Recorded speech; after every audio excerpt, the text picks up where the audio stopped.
Piracy సమస్యపై దర్శకుడు రామ్ గోపాల్ వర్మ తనదైన ఆలోచనలతో రంగంలోకి దిగారు. పైరసీ ఎప్పటికీ ఆగిపోదని వర్మ స్పష్టం చేశారు. ఎందుకంటే అది టెక్నాలజీ లోపం వల్ల కాదు, దొంగలిచ్చిన కంటెంట్ చూసే జనం ఎక్కువ ఉన్నారు కాబట్టే. ఇప్పుడు ఐబొమ్మ రవిని రాబిన్ హుడ్ తో పోల్చడాన్ని ఆర్జీవీ ఒక పెద్ద పొరపాటు అని కొట్టిపారేశారు. రాబిన్ హుడ్ హీరో కాదు, నేటి నిర్వచనాల ప్రకారం అతను క్రిమినల్. డబ్బు ఉన్నవాడు ధనవంతుడు అవ్వడం అనేది దొంగతనం చేసి శిక్షించాల్సిన నేరం కాదు. అలాంటి ధనవంతుల్ని దోచుకొని ఇతరులకు పంచుతానంటం ఎంత దిగజారుడో చూపిస్తుందని ఆయన విమర్శించారు.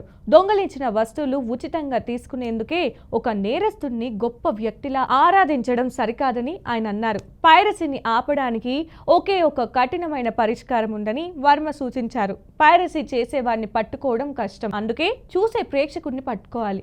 100 మంది పైరసీ చూసేవారిని అరెస్ట్ చేసి వారి పేర్లను పబ్లిక్ లో పెట్టాలని ఆయన సూచించారు. భయం ఒక్కటే ఈ సమస్యకు పరిష్కారమని, మంచి మనసు కాదని అన్నారు.